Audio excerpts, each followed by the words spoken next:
بسم اللہ الرحمن الرحیم وبالوالدین احسانا صدق اللہ العظیم ان اللہ وملائکتہ یصلون علی النبی یا ایہا الذین آمنوا صلوا علیہ وسلموا تسلیما الصلاۃ والسلام علیک یا سیدی یا رسول اللہ وعلی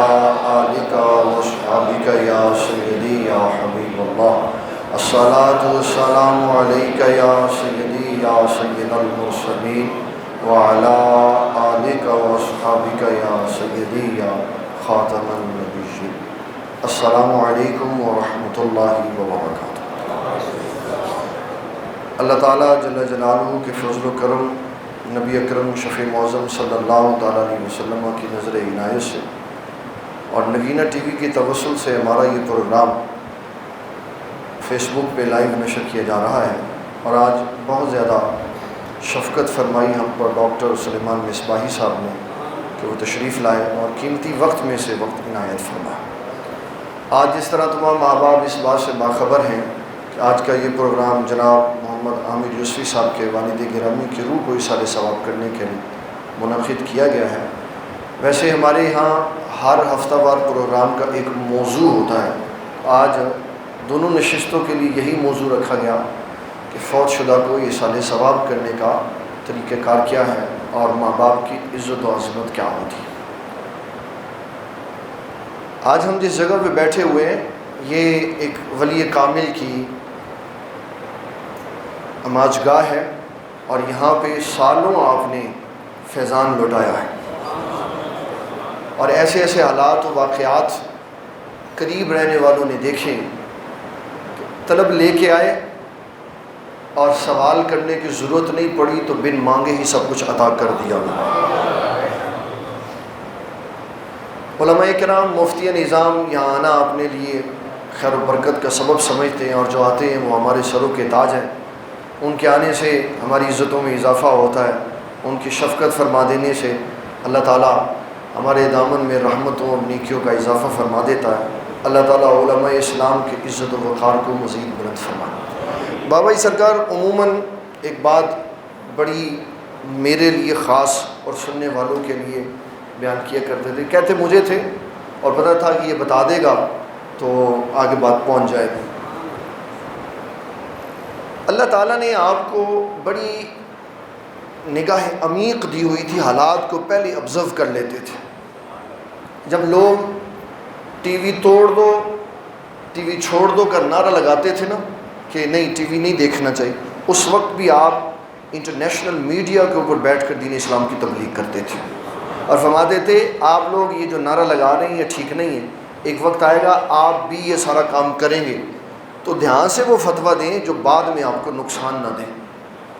تو جس وقت جدید ٹیکنالوجی کا استعمال ہوا، آپ نے اسی وقت اس کا استعمال کر کے اسلام اور دین کو انہی ذرائع سے آگے پہنچانے کا کام سنبھالا جس میں کفر نے کفر کو پھیلانے کا پروگرام بنایا ہوا تھا۔ تو اسی طرح آپ اس حالات سے بھی باخبر تھے کہ لوگ بہت تیزی سے دین کے منکر ہو رہے ہیں، اولیاء اللہ کی عزت و تعظیم دور دور تک کہیں نہیں نظر آ رہی، اور پھر اگلا قدم آ گیا، پھر اس کے بعد اگلا آ گیا، اور پھر صحابہ کی ذات آ گئی، پھر اہل بیت کی ذات آ گئی، پھر نبی صلی اللہ علیہ وسلم کی ذات اقدس آ گئی۔ تو آپ فرمایا کرتے تھے خلیل احمد جب بھی اولیاء اللہ کی شان بیان کرو تو لوگ تمہارے خلاف انگلی اٹھائیں گے اور کہیں گے یہ کہانی سنا رہے ہو، یہ اپنے پلے سے بات سنا۔ تو بیٹے یاد رکھنا، جب بھی کسی ولی کی شان سنانا اس کے لیے پہلے سہارا یا آیت قرآنی کا لینا یا رسول اللہ کی حدیث کا لینا، پھر وہ تمہاری بات کو رد کرنے سے پہلے 100 بار سوچے گا کہ میں واقعہ تو رد کر دوں گا، اس حدیث کا کیا کروں گا جو اس سے پہلے سنائی گئی۔ تو اولیاء اللہ کی شان کے پیچھے ان کی عظمت و وقار کو بلند کرنے کے لیے جو سب سے اہم ترین شے ہے وہ ہے اصل ماخذ، کہ ہم قرآن و سنت سے اس بات کا ثبوت اور دلیل لائیں کہ یہ شے ممکن ہے، اور پھر اس کے امکان کا اس آیت اور حدیث کو بیان کرنے کے بعد پھر جب وہ واقعہ سنائیں گے تو پھر بے وقوف انکار کرے گا، عقل و شعور رکھنے والا اس کا انکار نہیں کر سکتا۔ اس کی 20 مثالیں قرآن مجید بھرا پڑا ہے۔ اولیاء اللہ کی اس کی ایک میں مثال دے کے بات ختم کروں گا، پھر ہم قبلہ کی طرف چلیں گے۔ دادا صاحب رحمۃ اللہ تعالیٰ علیہ نے کشف المحجوب میں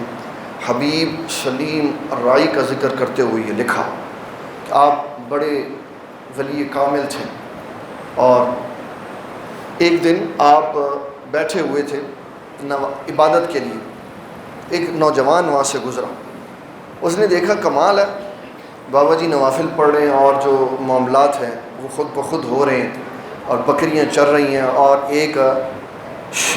بھیڑیا ان کی نگرانی کر رہا۔ تو اس نے تھوڑا سا تحمل کا اظہار کیا۔ نماز پڑھنے کے بعد حضرت کے پاس آیا، آپ نے فرمایا بیٹے خیریت سے آئے ہو؟ تو کہنے لگا میں زیارت کرنے کے لیے آیا۔ یہ بتا دیا کہ جو اولیاء اللہ کے پاس بیٹھنے والے ہوتے وہ مدعا جاتے ہی نہیں بتا دیتے، بلکہ آداب کو ملحوظ خاطر رکھتے، کہتے جناب میں زیارت کرنے کے لیے آیا ہوں۔ پھر کہا کہ میں نے یہ دیکھی ہے دوستی بھیڑ کی اور بھیڑیوں کی، یہ کیوں لگی؟ فرمایا یہ میرے بیٹے جب سے میری اور میرے رب کی دوستی لگی ہے، ان کی بھی آپس میں دوستی لگی۔ پھر کہا کہ آؤ میں تیری خدمت کرتا ہوں، میں تجھے آج کچھ کھلاتا پلاتا۔ پھر اس کو لے گئے اور پتھر کے نیچے پیالہ رکھا، تو اس میں سے دودھ اور شہد نکلا۔ تو جب ہم کہیں گے نا دودھ اور شہد نکلا تو کہیں گے لو جی یہ نویں کہانیاں آ گئی مارکیٹ ہی۔ لیکن جب ہم کہیں گے نا وَإِذِ اسْتَسْقَىٰ مُوسَىٰ لِقَوْمِهِ فَقُلْنَا اضْرِب بِّعَصَاكَ الْحَجَرَ فَانْفَجَرَتْ مِنْهُ اثْنَتَا عَشْرَةَ عَيْنًا، لکھا دادا صاحب نے رحمۃ اللہ تعالیٰ علیہ کہ بابا جی کہنے لگے حیران کیوں ہوتے ہو، حیران کیوں ہوتے ہو؟ یہ کوئی اتنی میں نے پریشانی اور حیرانی والی تو بات نہیں کی، نہ کوئی اس چیز کا اظہار ہوا۔ فرمایا موسیٰ علیہ السلام کی قوم پیاسی ہو تو آپ عصا مارے تو دریا سے پتھر سے 12 چشمے نکل آتے ہیں، تو حضور کا غلام پتھر کے اندر سے 2 چشمے نہیں نکال سکتا؟